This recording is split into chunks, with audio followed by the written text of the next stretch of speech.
Her son hid her cane and filmed her crashing to the tile.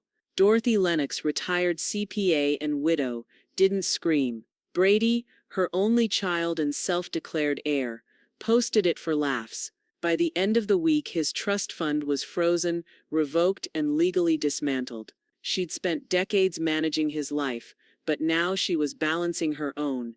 And when he begged for help, the court filings would answer louder than she ever had. Wait, before we go any further, I gotta ask, where are you watching from? Drop it in the comments, and don't forget to subscribe. The moment her hand touched empty air where the cane should have been, Lennox knew something was off. The morning sun angled sharply through the kitchen windows, painting pale stripes across the Spanish tile. The scent of fresh limes from last night's dishwater lingered in the air. Her balance shifted. Left leg steady, right one still healing. 10 weeks post-surgery. She reached again. Nothing. Brady? Her voice echoed slightly in the stillness of the adobe-styled home. Where's my cane? From down the hall, a snort, then stifled laughter. Her spine stiffened. Brady? A flash. Movement. She turned just in time to catch the rectangular glint of a phone held at chest height. Recording. Behind it, her son, smirking. Hey, say cheese, Mom, he called out, already grinning. Jillian peeked from behind him, phone in hand too, her voice syrupy and fake. Gang, this is gold. Stepped forward, instinctively too fast. Her heel caught. The polished tile offered no grip. Her left leg gave out with a sickening jolt, and her right crumpled beneath her. She hit the counter first, then the floor, chin smacking the cold ceramic with a deep, nauseating thunk. The pain was blinding. Her knee roared in protest. Glass shattered somewhere nearby. She tasted blood. A beat of silence. Then laughter. Loud. Unrestrained. Young and cruel. Holy shit, you got that? Jillian howled. Brady choked on his own amusement. Of course I did. When you forget you're 100. Didn't scream. She didn't move. She let the pain settle into her bones. It spread, not just the physical kind, but something deeper, more raw. They didn't stop filming. Get out. Her voice came out like a growl, low and tight. Come on, Jillian said, snorting. She's fine. It's a joke. The front door slammed a moment later. Stayed where she was for another full minute, listening to the echo of their giggles dying in the hallway. The ache in her ribs pulsed with every breath. She finally pulled herself up using the handle of the dishwasher, dragging her body into a chair with a hiss of pain. Later, after she iced her knee and disinfected the cut on her chin, she opened her laptop with one hand and a trembling glass of water in the other. She didn't need to search. It was already going viral. At Brady, when your mom forgets she's not immortal. Pesh. Granny fail # prank wars # fall for real. Pressed play. The video started with her silhouette turning. Her mouth formed a word, Brady. Then came the stumble, the counter, the fall. Her body folding like a marionette with its strings cut. She stared at her own pain, frozen in pixels. 24,018 views. 931 shares. 122 comments. She face-planted hard. LMAO. Is she okay? Trust fund baby better cash out while she's still alive. Lol. That one stuck. Not the joke. The assumption. She closed the laptop, walked slowly to the hall closet. Behind a stack of Easter decorations and her late husband's golf bag, she found a metal filing cabinet, heavy with dust and decisions. The bottom drawer resisted but gave way with a metallic grunt. Inside, an unassuming beige folder labeled Brady. Trust in her neat accountant's handwriting. She brought it to the kitchen, spread it out beneath the same light that had shone on her bruises that morning. Line after line, clause after clause. Her eyes scanned the legalese with decades of training and perfect recall. Total value $500,000. Trustee Dorothy E. Lennox. Full discretionary powers until beneficiary turns 30. She pulled a red pen from the drawer, uncapped it. Circling began slow and methodical. Rights. Restrictions. Sections that once felt like promises now read like weapons. At the bottom of page 6 she wrote one word in the margin, revocable, and underlined it. Twice. The morning after the fall, the bruise on her hip bloomed into a dark violet smear beneath the silk hem of Dot's robe. She stared at it in the bathroom mirror, fingers hovering just above the discolored skin, never quite touching. The pain would fade, but what it represented that was permanent. He'd mocked her legs, the same ones that had walked him into every private school conference, soccer tryout, and orthodontist appointment. She'd limped, sometimes literally, through his childhood, never once let him see how tired she was. And now he'd filmed her collapse for likes. She brewed her coffee without sugar, the way Walter used to drink it. The bitterness grounded her. By 10:15 a.m., Dot sat in the cool marbled lobby of Vale and Fincher LLP. The estate law firm had moved since she last visited. More glass, more chrome, less warmth. She didn't need warmth today. Henry Vale stepped into the reception area, still wearing that pinched look like he was solving a tax riddle on his head. He spotted her and raised one graying brow. "Well, I'll be damned. Dorothy Lennox. Thought you joined Walter by now." Dot rose slowly, cane in hand.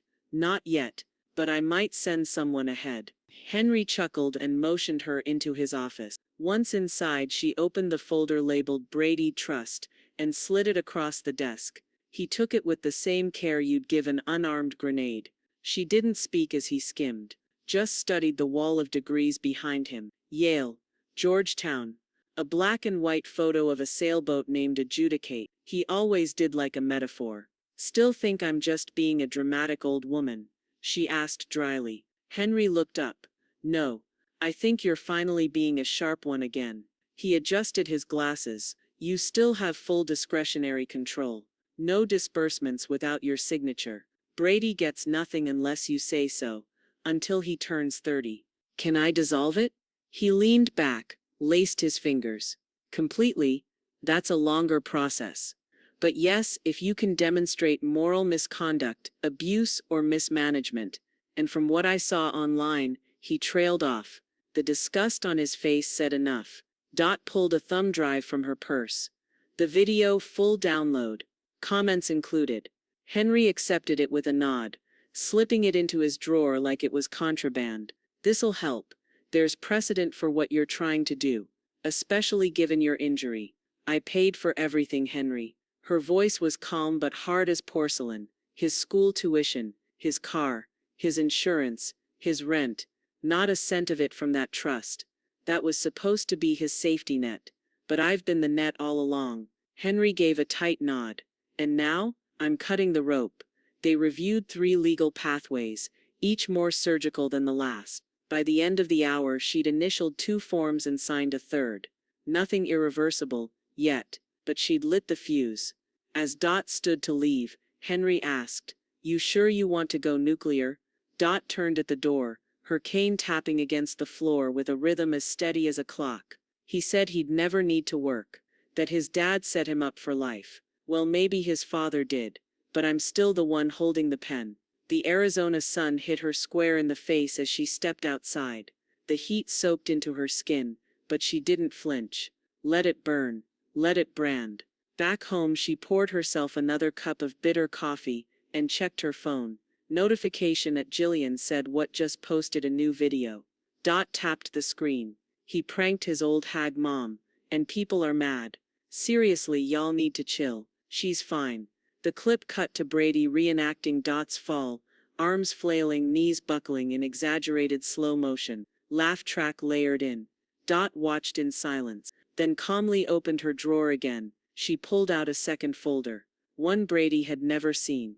Brady Lennox, contingency amendments. The bank's air conditioning hit her like a slap. Sharp, sterile, and mercilessly cold.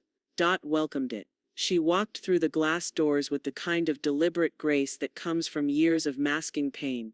Every tap of her cane on the polished floor was purposeful, echoing like punctuation. A young teller opened her mouth to offer assistance, but Dot didn't stop. "I have a 10 o'clock with Angela Knox. 3rd floor, Trust Services." A hushed hallway lined with framed watercolors of saguaros and golden deserts.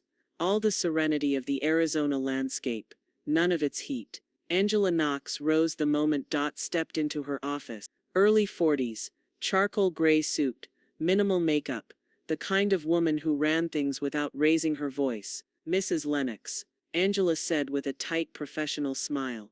Thank you for coming in. Dot took a seat. She didn't smile back. Let's not waste time. You've seen the video. Angela's throat worked as she nodded. Yes, I wish I hadn't. She tapped her keyboard. Opened the trust portfolio on a high-resolution monitor. Brady's name appeared in neat blue type beside a 6-digit figure. I've managed discretionary trusts for nearly 15 years, Angela said, her tone clipped, but I've never seen something like that posted publicly. Dot set the USB drive on the table. Full download, screenshots of the comments. The ones mocking elder abuse are time-stamped. Angela picked it up and turned it in her fingers like it might burn. What would you like me to do?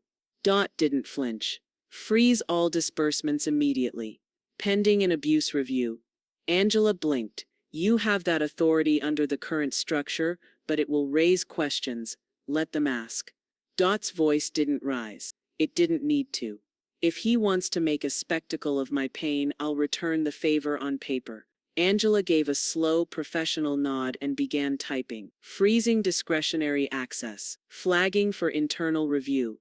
All activity will require written approval moving forward. Dot reached into her bag again and withdrew a single typed letter, signed in black ink.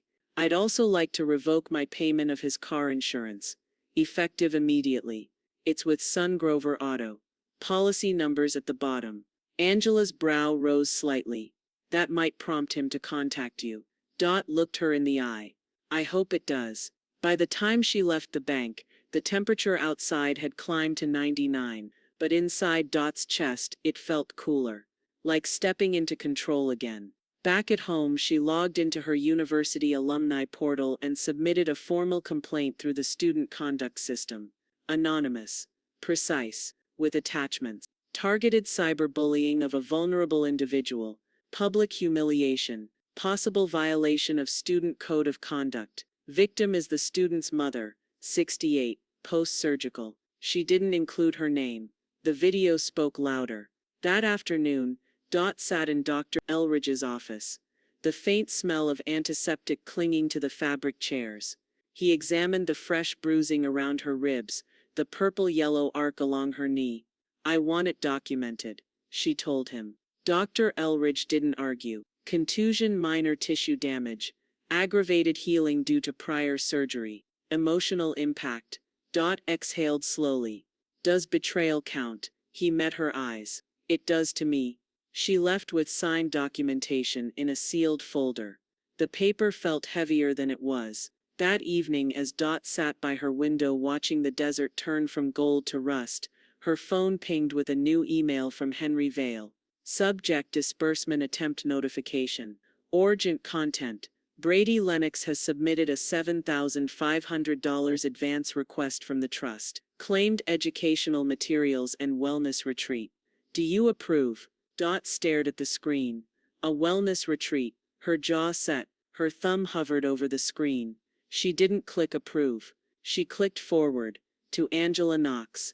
The hum of the printer was the only sound in the house. Low and steady, like a warning beneath the calm. Dot sat at her dining table, surrounded by pages, statements, invoices, receipts, her hands moving with slow precision. One pile to the left, another to the right. Years of silence being peeled back layer by layer. The smell of toner and old envelopes filled the air. Every printout told a story. Private school tuition, paid in full 4 years. Dorm fees at the private university, plus deposits on 2 off-campus apartments. Dental surgeries. A used but spotless Toyota Corolla. Oil changes. Spring break flights. Therapy sessions he never went to. Dot highlighted each expense in yellow, then logged it into the spreadsheet with accountant-grade rigor. $1,125. Driver's ed $2,368. Monthly rent year 1, $3,900. Cancun trip, 2019 $700. Wellness package from a yoga resort. Every digit earned its place. Every cent documented. The spreadsheet totaled $283,491.36. By the time the sun had shifted across the kitchen tile, she added one more row. Item, emotional contingency. Value $0. Irrecoverable. By noon the package was complete. 82 pages, indexed and bound with plastic clips. She sealed it in an envelope and drove it downtown to Henry Vale's office herself. Henry read it in silence. His face didn't move until he reached the line about the spring break charges. 1 year after Brady had told her he was too depressed to travel, he looked up. This is surgical. Dot didn't blink. It's not revenge. It's a reckoning. An hour later, Henry filed a motion to amend the trust, petitioning for reimbursement of all support costs from the fund prior to any future disbursements. The clause had been buried in Walter's original draft, contingent only on documented misuse or dishonesty. Brady had handed them both, in high definition. 3 days after the motion was filed, a white tow truck backed into the Lennox driveway. The sound of chains dragging across asphalt cut through the still Scottsdale air. Dot stood on the porch, arms crossed, cane planted like a flag. Brady's Corolla was gone in less than 7 minutes. By that afternoon the texts started coming. All caps, unpunctuated. "What the hell, mum, you can't just do that, I need that car." She didn't reply. At 6:22 p.m., the doorbell rang. Hard. Jillian stormed into the entryway before Dot could even fully open the door. Her cheeks were flushed, her blonde extensions slightly frizzed in the heat. She held her phone like a weapon. "You're ruining his life," she snapped. "He's barely sleeping. He can't get to class. Do you know how embarrassing it is to be seen in an Uber with your mom's ex-boyfriend's name on the account?" Dot looked at her for a long, quiet moment, then said, "Evenly, I didn't ruin it. I financed it. Now I'm auditing it." Jillian faltered, blinking. "You sound like a sociopath." Dot almost smiled. "No, I sound like a CPA." Jillian scoffed and turned on her heel, her sandals slapping the tile. That evening, Dot met with Angela Knox again, this time at the bank's smaller private office. Angela reviewed the audit packet like it was a forensic file. "This is extensive," she said softly. Dot tapped the line with the Cancun trip. "Let me know if the fraud department has questions." Angela straightened in her chair. "We'll formally pause all trust activity effective immediately. Pending the outcome of the abuse and misappropriation review, no funds will be released, not even for basic requests." Dot nodded. "That's all I needed." But back home, peace didn't follow. At 11:03 p.m., a message pinged in from Brady. "If you don't stop, I'll go public with your fall. You want the internet to see you cry. Beg, because I've got the raw file. Not just the clip." Dot stared at the screen. Her hand hovered over the reply button, then dropped away. She didn't respond. Instead, she opened a new folder on her laptop. Title Exhibit B. Digital Harassment. The raw file played in complete silence, except for the hum of Dot's refrigerator behind her and the occasional hiss of traffic beyond her Scottsdale stucco walls. This version wasn't clipped or edited. No filters, no emojis, no soundtrack. Just reality. The low thump of her body against the tile. The high, cruel cackle of her son. The way Jillian whispered, "Get that angle," like they were filming a skit, not a wound. Dot hovered the mouse over the send button. She didn't blink. She didn't breathe. Click. The video was on its way to Detective Luis Moreno. The man had a quiet voice, almost monk-like, but she remembered the sharpness in his eyes, from their brief first meeting 2 years earlier during a neighborhood HOA identity theft case. He didn't raise his tone. He raised consequences. Dot typed her message succinctly. Digital harassment. Elder humiliation. File includes timestamps and engagement data.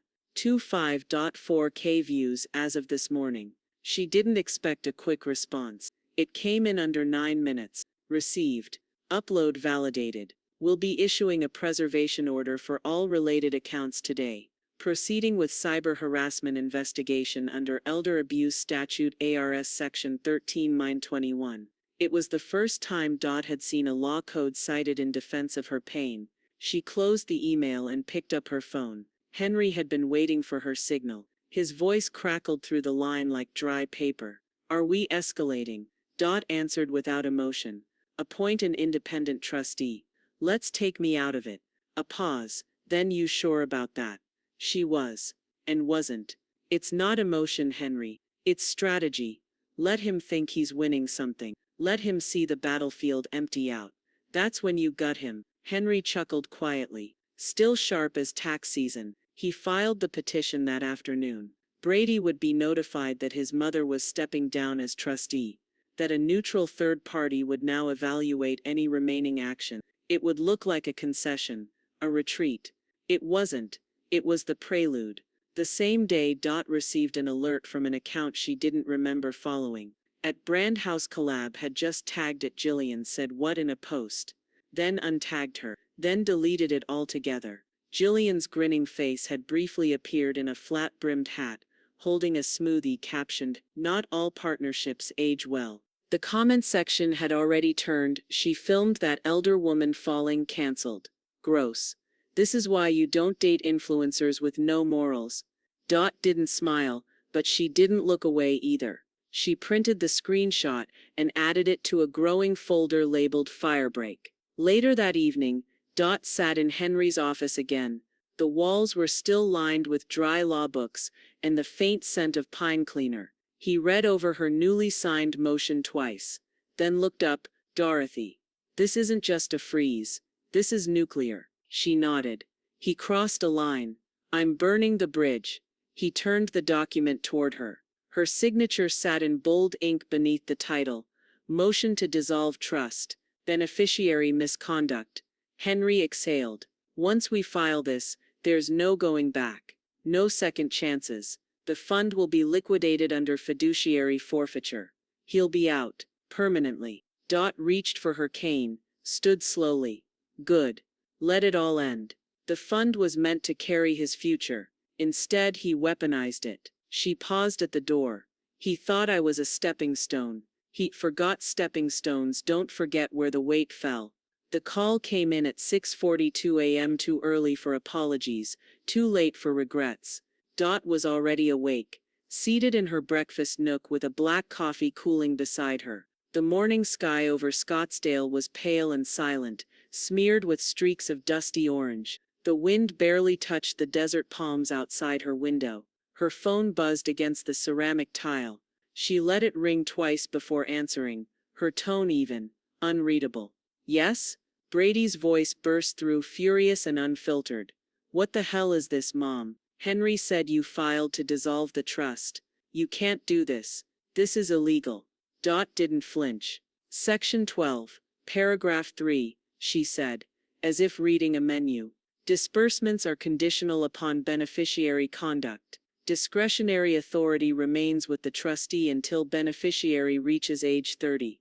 You think quoting Dad's old legal crap scares me?" he snapped. "I think it should," she replied, quietly. There was a pause. Not long, just long enough for fear to bleed into his voice. "You're seriously trying to ruin my life over a joke?" Dot looked out the window. A coyote trotted along the edge of the street, lean and wild. "You filmed me falling," she said. "You made a spectacle of my injury, and you laughed." He was still yelling when she hung up. By noon, Henry had submitted a formal request for a hearing arguing Brady's digital behavior qualified as a violation of moral standing under the governing clauses, misconduct, reputational harm, and willful elder harassment, the kind of trifecta courts didn't often ignore. That same afternoon, Dot's inbox pinged. Jillian had gone live. The video was cropped vertically, her face swollen with tears, makeup smeared like watercolor.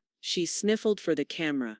"I don't usually talk about private stuff," she said, voice cracking with rehearsed emotion, "but Brady's mom is trying to destroy him. She froze his bank access, revoked his car, he can't even eat. He's spiraling, she's abusive, and vindictive, and sick." Dot watched the entire 4-minute performance without blinking. She didn't respond in the comments. She downloaded the video, attached it to an email, and forwarded it to both Angela Knox and Detective Moreno, with a single line beneath it, "Current strategy spin and smear." Angela responded within the hour. "Understood. We'll log this into the misconduct timeline. Moreno's reply was shorter. Noted. Relevant if defamation enters court arguments. That night, the university took action. A formal notice landed in Dot's inbox from the Office of Student Conduct at the private college Brady attended. Subject: disciplinary review initiated. Due to the nature of public digital content and pending investigations, Brady Lennox's access to student events, athletic facilities, and university organizations has been temporarily suspended. A conduct panel will be convened. Read the notice twice. She didn't feel vindicated. She felt clinical, like watching a scale slowly tip, grain by grain. 2 days passed in silence. Brady didn't call again. Jillian went quiet on social. Spent those days pruning her agave plants and updating her trust documentation folder. Then, late Friday afternoon, Angela called. Dorothy, I need to inform you of something before it hits our compliance radar officially. Paused mid-step in her living room. Go on. Brady attempted to open a separate trust account, listed himself as grantor, named a friend as trustee. The name used was Lennox Futures. Said nothing. Angela continued, crisp and calm. He's trying to funnel access through a third party to avoid our restrictions. The filing was sloppy. He used your maiden name on one of the ID documents, but it's flagged now. Sat down slowly. Her cane rested against the side of the armchair like a silent witness. He's getting desperate, Angela said, and desperate people make mistakes. Dot's voice was quiet. Let him. I'll audit those too. The email subject line read, unauthorized trust attempt, flagged and blocked. Angela's message was crisp and clinical beneath it. Brady Lennox's attempted disbursement via Lennox Futures has been rejected. All movement remains frozen pending your hearing. We've notified legal compliance. Didn't smile, but she folded the email like a thank you note and filed it neatly behind the others. He had tried to rewrite the ending without her. She'd simply edited him out of the beginning. Henry was already one step ahead. By the time she called, he'd drafted a formal cease and desist and had it couriered to the address Brady listed for the phony trustee, some college buddy who probably didn't realize his name had been slapped onto a felony. Attempting to bypass fiduciary review, Henry said flatly, is not just bad ethics, it's bank fraud, and we have everything we need to say so in court. Will the court take it seriously? Asked. He didn't hesitate. They'll take it personally. Detective Moreno's reply came shortly after. Opening a parallel case financial misrepresentation, paired with ongoing digital harassment. This qualifies under elder financial exploitation per ARS Section 13-1802. Copied the statute number into her notes. She liked seeing her revenge typed out like law. She spent the next morning crafting her courtroom statement. No adjectives, no pleas, just numbers, timelines, documents, and damage. She used bullet points, subheads, charts. She knew exactly what judges respected. Every sentence was an exhibit. Every fact, a nail in a coffin she wasn't afraid to build. She didn't cry when she boxed up Brady's childhood things. The trophies were dusty. Participation in youth basketball. Second place in regionals. A misshapen clay frog labeled Mom. They had once made her ache with pride. Now they were clutter. She dropped the box at the Scottsdale Youth Center without ceremony. A volunteer asked, "Are you sure?" Answer was immediate. "Someone else's child will make better use of them." The woman nodded, confused but polite. Later that day, stood in front of the mirror, carefully brushing back her silver hair. She checked her teeth, her jacket. Then she sat down and watched the video of herself falling one last time. It still made her flinch, but less now. It had once felt like a public execution. Now it was evidence. That evening, Jillian's name trended again, but not in the way she liked. A viral clip of her crying on camera had been stitched with footage from the fall video. "Here's what she means by abusive mom," someone captioned it. The response was swift and merciless. She was dropped from her contract with Lux Locks, a hair care brand that had featured her in a spring campaign. Their statement read, We do not condone digital harassment or elder harm of any kind. Dot saw the clip shared across several platforms. She didn't repost it. She didn't need to. She had already moved on to finalizing her court documentation when the notification lit up her screen like a flare. Brady had gone live. He sat shirtless in what looked like a dorm room, lit by cheap LED strips and anger. The camera trembled slightly in his grip. "This is what happens when your mom's a manipulative narcissist who wants you broke," he said. His voice shook, not from sadness, but from panic dressed as rage. "She's lying. She's stealing. She's trying to ruin me because I made one joke. And if any of you have a mother like this, who holds money over your head like a leash, then maybe you get it." Thousands watched live. Dot watched in silence. Her face didn't move. She just clicked record.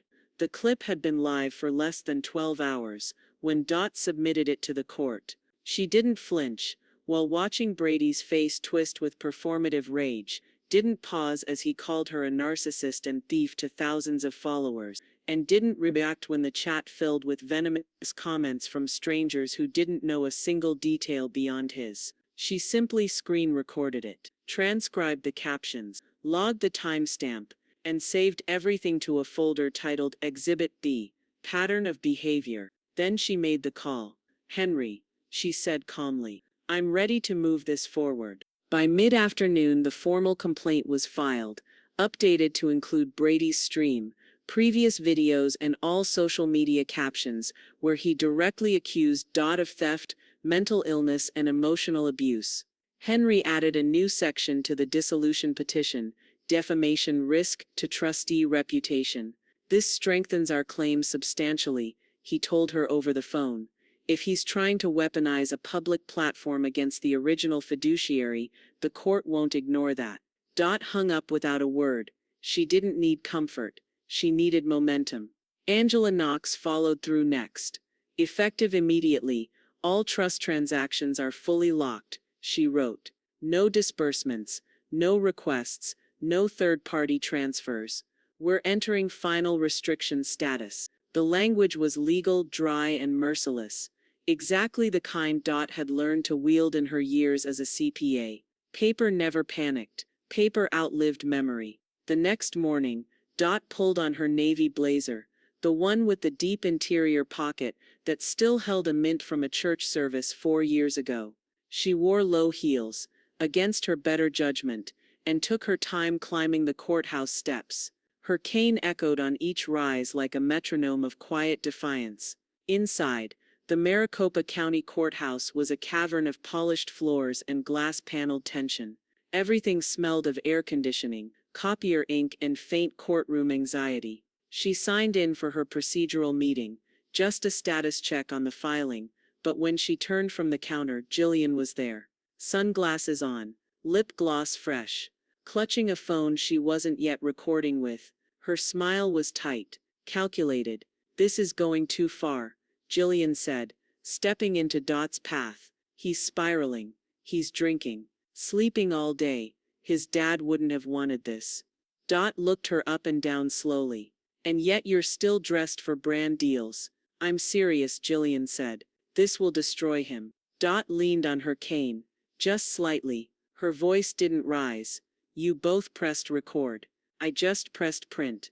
Jillian opened her mouth again, but Dot was already moving past her, walking toward courtroom 2C, with the rhythm of someone who had already buried the guilt, and was now filing paperwork on the memory. Inside the meeting room, she handed her updated file to the court clerk, now with tabs, a chronological list of offenses, and a notarized summary page. By 10:30, she was seated beside Henry at a long polished table. "This," he whispered as he flipped through the folder, "is a coffin." "And I brought the nails," Dot replied. Before the session adjourned, Dr. Elridge's affidavit was entered into the record, signed, dated, and sealed. The fall resulted in physical trauma that worsened surgical recovery. "In my professional opinion, the emotional damage, caused by public mockery from a family member, compounded the injury. Mrs. Lennox exhibits symptoms consistent with betrayal trauma." Dot didn't watch the judge's face. She already knew it landed. Outside, the sun had climbed high enough to burn the top of her forehead. She welcomed the heat. Let it sting. Back at Henry's office, the paralegal handed him an envelope, marked confidential. A court forwarding. Henry opened it slowly, then glanced at Dot. Well, he's lawyered up. Dot waited. Henry continued. Brady's hired his own attorney. He's contesting your authority over the trust. Dot set her cane aside gently, folded her hands and said with quiet finality, then he's walking straight into the fire I built. The summons arrived folded inside a thick white envelope, legal weight paper, certified hand-delivered. Dot slid it open with the same silver letter opener she'd used to slice through tax audits and retirement settlements. The blade still worked just fine. Plaintiff, Brady Lennox. Defendant, Dorothy E. Lennox. Allegations: emotional abuse, unlawful withholding of funds, retaliatory conduct. Dot's thumb hovered over the page before she folded it shut and set it aside. She didn't sigh. She didn't speak. She simply picked up the file marked Lennox Support Expenses, 2013-2023, and slid it into her leather briefcase. Brady wanted to take this to court. Dot was ready to bury him in it. 2 weeks later they met in the same courthouse, but this time it was real. The air inside the courtroom felt thick with Arizona heat, despite the air conditioning. The bailiff didn't bother to hide his curiosity, glancing between Brady in his designer hoodie and Dot in her structured navy blazer. Brady's lawyer, a young man in a pale blue tie too slick for the venue, stood and launched into a practiced tirade. Mr. Lennox has suffered significant emotional harm due to a pattern of financial manipulation by the defendant. We believe the sudden revocation of access to a trust designed for his care, compounded by a campaign of retaliatory conduct, filing complaints, seizing assets, and attempting to dissolve the trust, constitutes a form of elder-based coercion in reverse. This is not fiduciary discretion. It's personal vengeance. Dot didn't move. Henry rose, the rustle of his suit quiet but deliberate. We'll be responding with evidence, Your Honor. 10 years of receipts, every dollar tracked, matched against Mr. Lennox's spending habits and discretionary behavior. He turned to hand the judge a bound folder nearly 2 inches thick. This isn't retaliation. This is documentation. The judge flipped through the packet, his brow furrowed. $3,245. Spring break, Mexico $1,880. Car repair after DUI accident $22,000. Private school tuition $9,400. Designer sneakers and brand collaborations $497. Uber rides from clubs to home. All paid by Dot. Not one charge from the trust.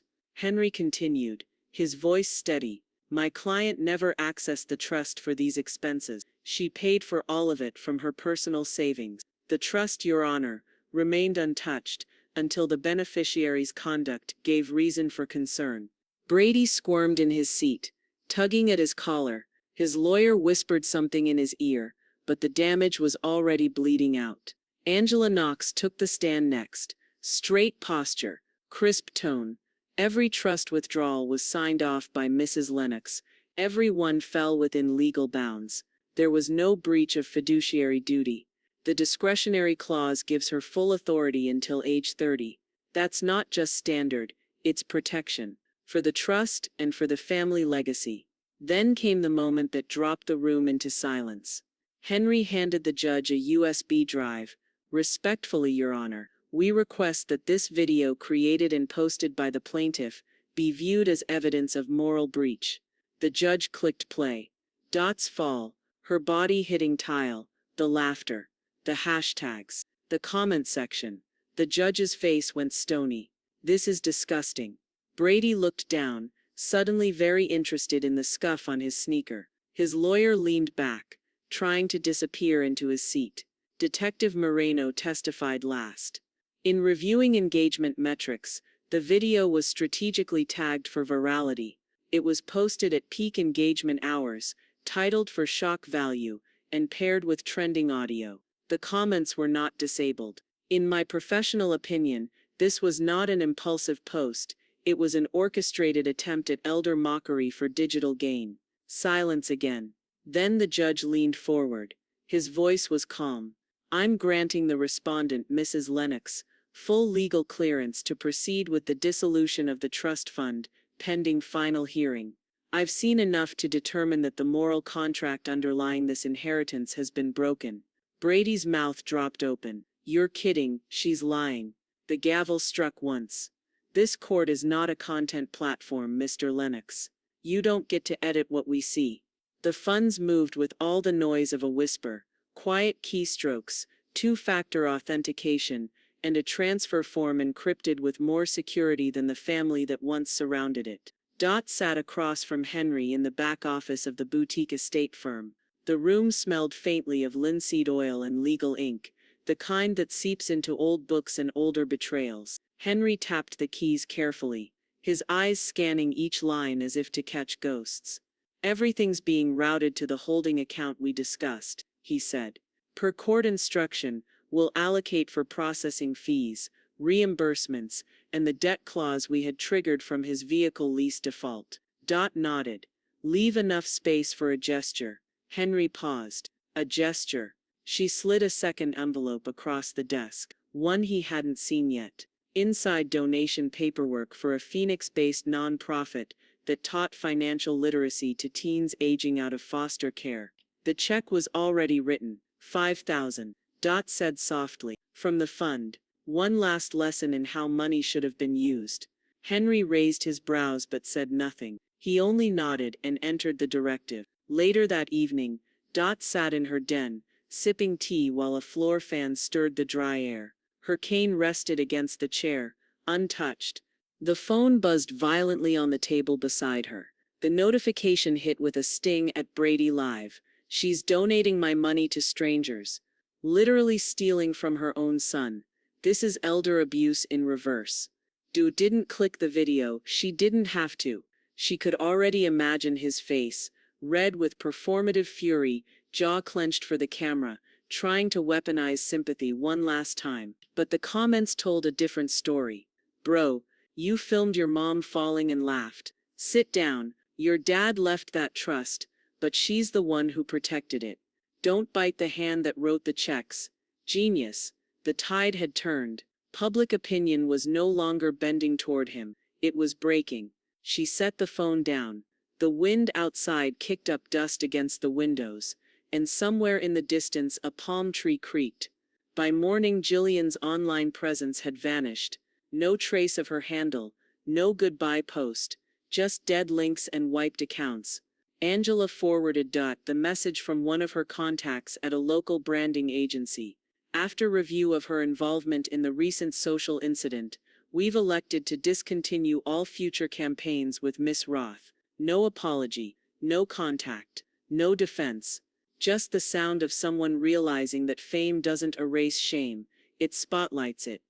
Tat walked her property that afternoon. The sun was high, sharp and unrelenting, but she moved slowly and deliberately past the Palo Verde tree, across the gravel lining, around the clay garden statues Walter had chosen years ago. She was alone but not empty. When she reached the front steps, her doorbell rang. She heard it before she saw the van. A matte black SUV idled at the curb. 3 people stood at her walkway, Brady front and center, holding a phone on a selfie stick. Behind him 2 men, one with a DSLR, the other with a mic clipped to his shirt. Tat caught a glimpse of a fuzzy windscreen and a lighting panel. Amateur but intentional. He looked thinner, angrier, desperate. His voice was already rehearsed.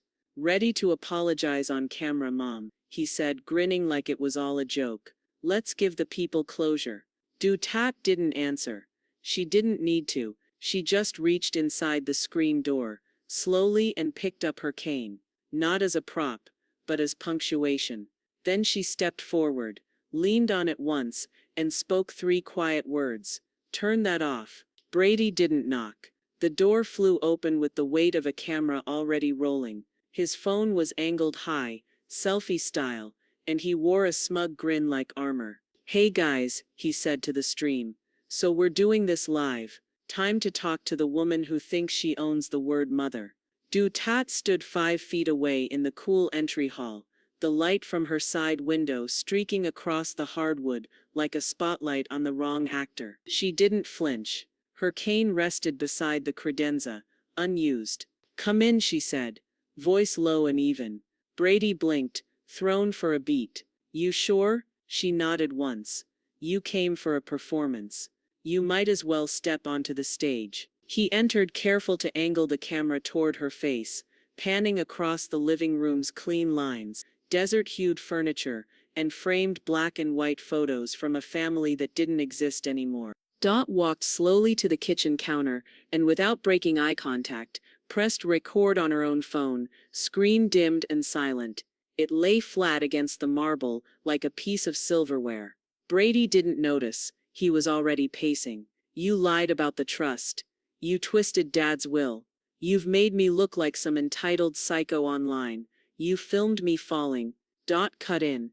"And you ran to your lawyer like it was a damn war crime," he snapped. "Everyone posts stuff. I wasn't trying to hurt you, but you wanted to punish me." She said nothing. Brady's voice cracked, rage edged with something less stable. "You're a fraud. You act like this victim. But you've always been a manipulative bitch." The stream was still rolling. Thousands of viewers now. Heart emojis, shocked face reaction. The live chat pouring in like gasoline. Dot walked to her writing desk, opened a drawer, and pulled out a single folded sheet of paper.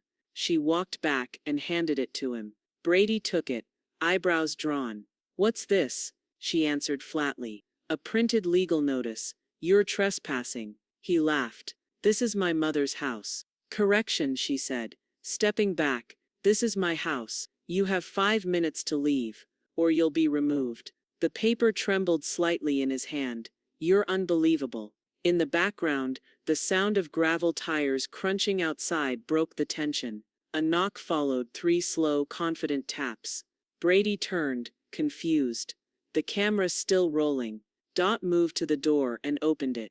Detective Luis Moreno stepped into the frame with the same measured presence of someone who knew chaos when he saw it, and wasn't impressed. "Brady Lennox." Moreno's voice was calm, firm. Brady turned, phone still raised. "Oh, what now? You really called the cops on me, for visiting my mom." Moreno unfolded a printed document, court-ordered and clean. "Violation of temporary injunction. Streaming a confrontation in a private residence is considered a breach of conduct. You were warned." Brady's face paled. "I'm just here to talk," he stammered. "I didn't do anything." "You did," Moreno said. "It's all on video. Yours and hers." The live stream was still running. Brady hadn't realized. Moreno stepped forward and calmly reached out. "Shut it down, Mr. Lennox." Brady hesitated, then ended the stream with a fumbling thumb. The screen blinked black. Moreno placed a hand gently on Brady's shoulder. "Let's go outside and have a conversation. No cuffs." "Not yet, but if you show up again that changes." Brady's jaw tightened, but he followed. Dot stayed in the doorway, watching as the camera crew hesitated by the SUV, unsure whether to film or flee. She didn't wave. She didn't speak. She just closed the door. The courtroom was quiet enough to hear the hum of the fluorescent lights above the bench. The air smelled faintly of old wood, dry paper, and nerves. Dot Lennox stood at the witness stand, one hand resting lightly on her cane, the other steady on the railing. She had waited months for this. Years, if she was being honest. Her eyes scanned the room. The judge, a lean man with silver temples and sharp cheekbones, glanced over his reading glasses at her. Brady slumped in his chair beside his lawyer, arms crossed, lips tight.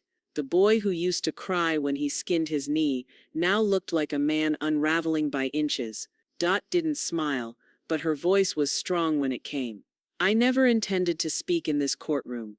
I believed documents could tell the story. Numbers. Proof. Paper never lies." She paused, letting the silence stretch. "But paper doesn't bleed, and it doesn't fall." The judge leaned forward slightly. Dot took a breath. Her tone didn't crack. "On April 9th, my son Brady Lennox removed my cane as a prank. He and his girlfriend recorded me falling. I hit the tile with enough force to bruise my ribs and reopen swelling in my right knee, which had just come out of surgical recovery. Henry handed the judge a still frame of the video. Mid-fall, arms outstretched, face contorted not in pain, but disbelief. The video was posted online within the hour, she continued. It reached over 25,000 views before being flagged for abuse. The comments mocked my age, my mobility, my dignity.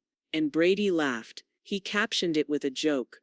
Her hand tightened on the cane handle, but her voice remained surgical. For 10 years I paid for his life. Private school, rent, food, cars, therapy he never went to. I never touched the trust his father left him. I thought that money would protect him when I couldn't anymore. She paused. Her eyes never left the judge. I was wrong. I protected him too long. And I enabled every inch of the entitlement that brought us here. The courtroom stayed frozen. Even Brady's lawyer didn't object. There was nothing to object to. It was the truth, delivered with the precision of a blade.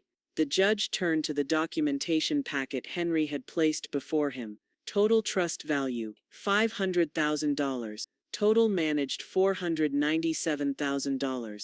Of that, $0 was ever legally disbursed to the plaintiff outside of discretionary allowance from the defendant. Henry stood.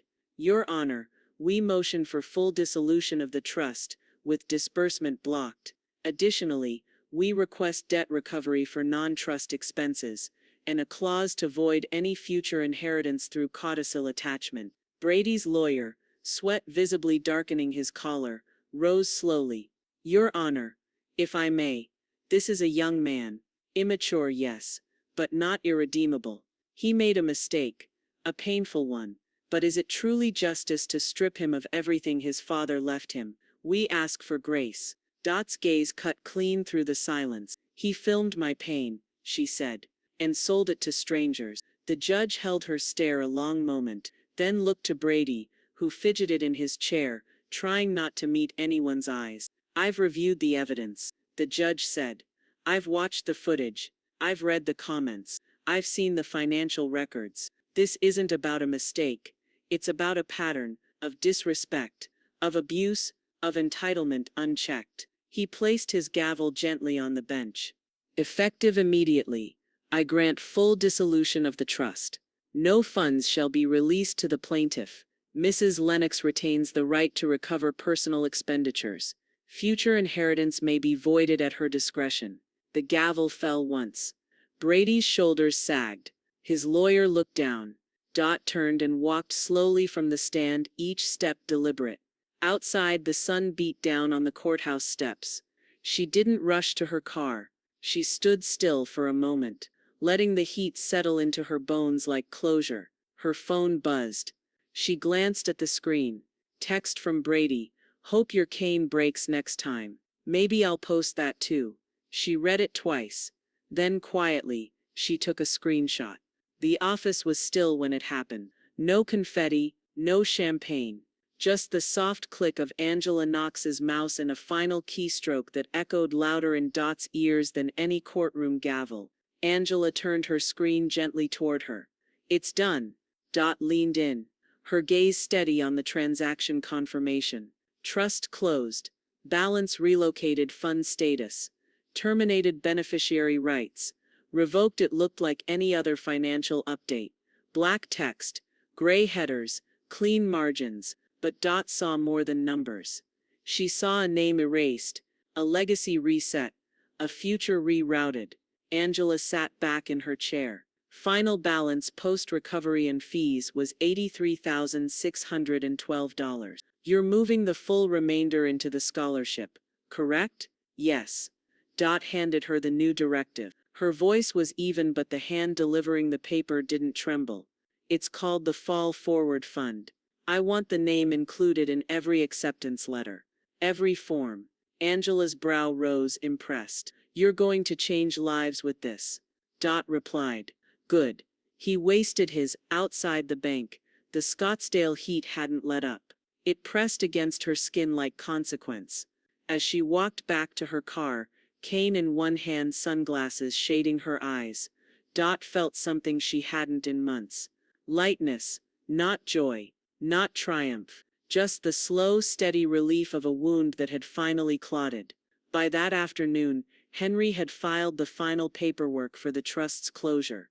It was clean, legally airtight, but it also included one last personal touch. At Dot's request, Henry appended a file of Brady's social media defamation posts, screenshots, captions, viewer counts. The folder title, Exhibits of Irreparable Damage. It wasn't revenge, it was documentation. This way, Henry had said over the phone, if he ever tries to challenge the closure in civil court, we have the full record of his own words. No courtroom in Arizona will touch it. Dot had thanked him, and then hung up. She was done speaking to people who had to be told twice. Later that week, a new name appeared in Detective Moreno's system, not under a warning, under watch. Brady Lennox, cyber harassment monitor status. Active. Brady didn't know it yet, but the digital world he once used to mock his mother was now being used to track him. Meanwhile, Jillian reappeared behind a register at a boutique on the outskirts of Tempe, where a former friend spotted her folding sale scarves beneath a sign that read Spring Blowout, 70% off. She looked thinner. No lashes, no phone out. There were no live videos now, just fluorescent lights and folding tables. Brady, on the other hand, had all but vanished from the grid. Word through a mutual friend, Dot never confirmed it, was that he was couch surfing across Phoenix, rotating between gamer friends and old fraternity brothers.